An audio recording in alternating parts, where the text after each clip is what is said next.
Hello, my friends. AmyR here with Prairie Paper and Ink. Welcome back to my face and my card making space. And a really fun, simple card using one little stamp and die set plus an embossing folder, really.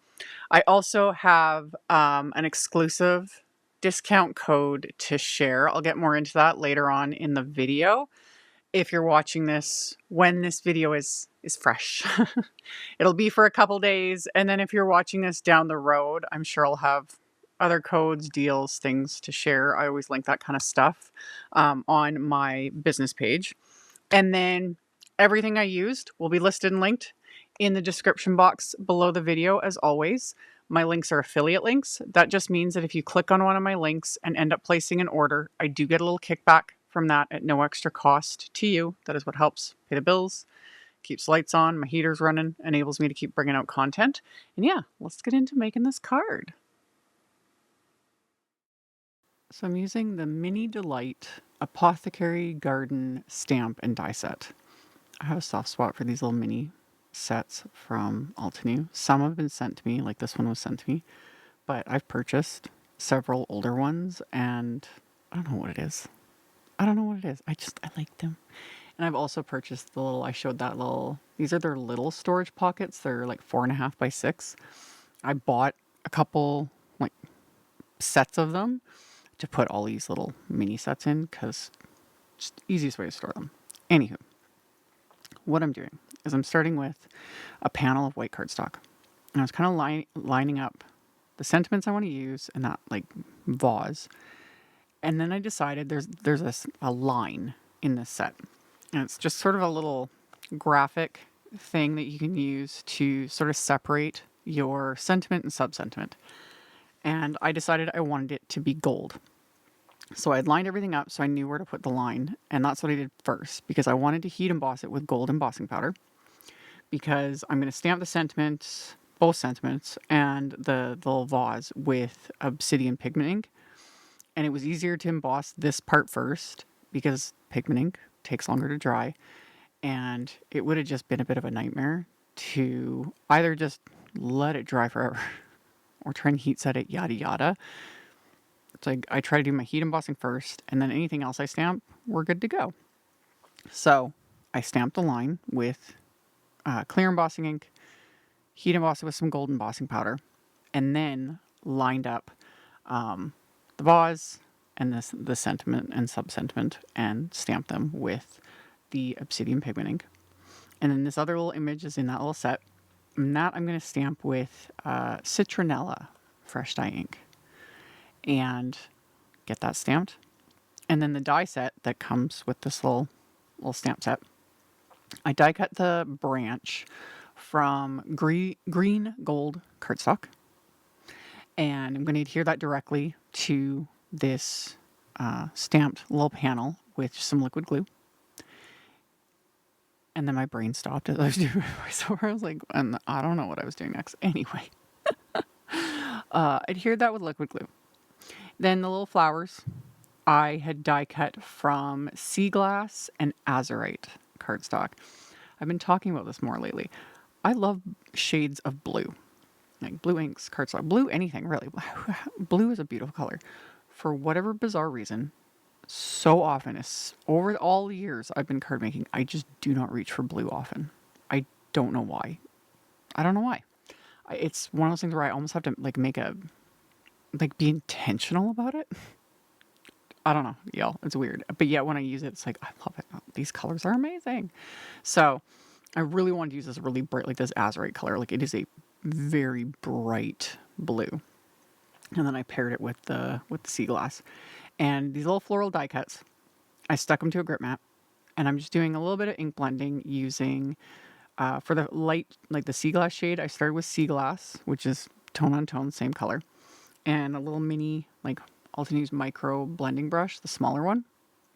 And then I did ocean waves on those ones. And then on the flowers or pieces of flowers that I die cut from the Azurite cardstock, I started with Azurite. And then I went into sapphire and just blended a bit of that as well.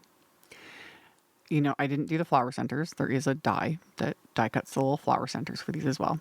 I didn't use it. We'll get to that. the little like string die cut to wrap around the vase, I die cut that from a scrap of brushed gold cardstock, and the little tag also from the set. I die cut from the scraps of the green gold and the Azurite cardstock, and then adhered them together. So you got this little tiny tag. Like, it is so ridiculously cute.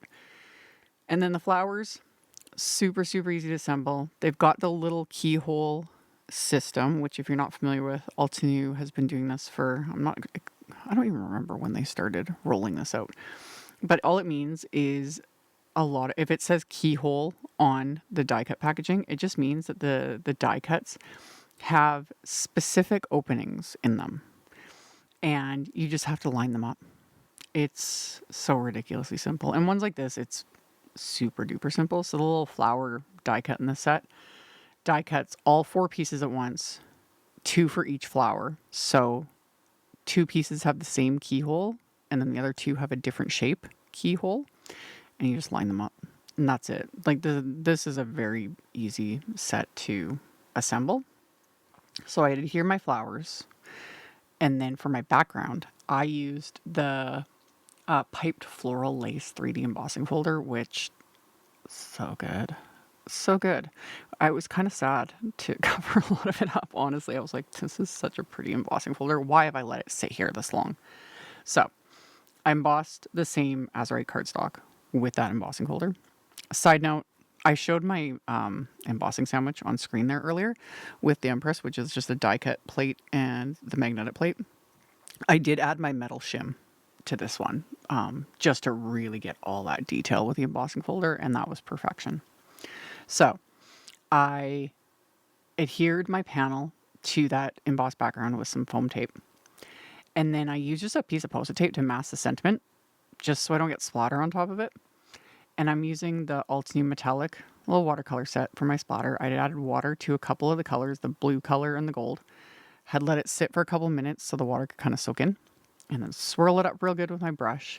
And I'm adding what I consider a very modest amount of splatter. And those that have watched a lot of my content, y'all know I will usually cover all my cards fully. 15 types of splatter, more is more. This is me being very, very I'm being very demure, very mindful of my splatter. Just giving it a little bit. So I added the 2 types of splatter, remove my little Post-it there, and then I'm going to set that aside, let that dry fully. And my card base is a top folding A2 white note card. And I put it in my stamp wheel, and I'm going to stamp that little, it looks more like a feather to me, but that little leafy image. I'm going to stamp him on the inside with that same Citronella ink shade. And then I'm going to stamp another little sentiment from that set with the Obsidian Pigment Ink. And I had 2 more little flower die cuts. And those I did die cut centers for. I just die cut from the scraps of the green gold cardstock so that the flowers are finished. So those I'm adhering to the inside just to finish it off. So I got little die cuts and the little leafy bit and my sentiment. And then I adhered the card front to the card base. And here's where the deal comes in. This Gem Sparkles bundle, I have it linked in the description box below. I'll have the code below as well, and all the info, the time, yada yada. And with the code, you can save, I think it's like 35%. I think that's what it is. It'll be in the description box below. And I love Altenew's Gem Sparkles. They're self-adhesive. They're pretty. I have a bad habit of hoarding them. I'm trying to be better about using my things. So that's why I didn't die cut flower centers. I was like, ooh, these would look really pretty with just some little gems. So I used the metallic gold and silver, just the gold ones, the smallest ones, as my little flower centers. And like I said, they're self-adhesive, so you just peel and stick. Love that. So I use those for the flower centers. And then this is kind of what it also inspired the colors, is this, the Deep Sea Sapphire like pack here. Because those dark blue ones I hadn't even used. Like all the other colors I've used, but that dark blue I hadn't. And I was like, so I designed this card around those. I was like, I need like just bright blue. And I'm glad I did, because again, blue is so pretty. It's so pretty, but you could totally change up the colors, do whatever works. So I used several of them just as extra little shiny embellishment on this card. And then once they're pressed into place, this card was complete. Super fun. I'm going to show a second card here. This one is similar. I used the same set plus another Mini Delight set. And I did a video for that, but that's exclusive to my top tier like Patreon members. But similar supplies, just a different set was added in. And yeah, this one was fun too. But just switching the colors. I didn't change the colors. I just switched and used the Glass Cardstock on that one on the background. Add a few more flowers. The vases are from that other set. I'll have the supplies for it like linked below with everything else. And that was it, my friends. This was really fun to make. You can't go wrong with blue. Links and info and everything will be down below. Thank you all so much for hanging out with me, and I'll see you all very soon in the next video. Bye. Thank you so much to my amazing Patreon supporters. For anyone that might be interested in joining my Patreon community and supporting me, the link to my Patreon is in the description box below the video. For everyone else, as always, thank you all so much for taking the time to watch my videos, for thumbs upping, commenting, subscribe if you haven't, I'd love to have you. And here's a couple other videos for you to check out in case you missed them. Bye!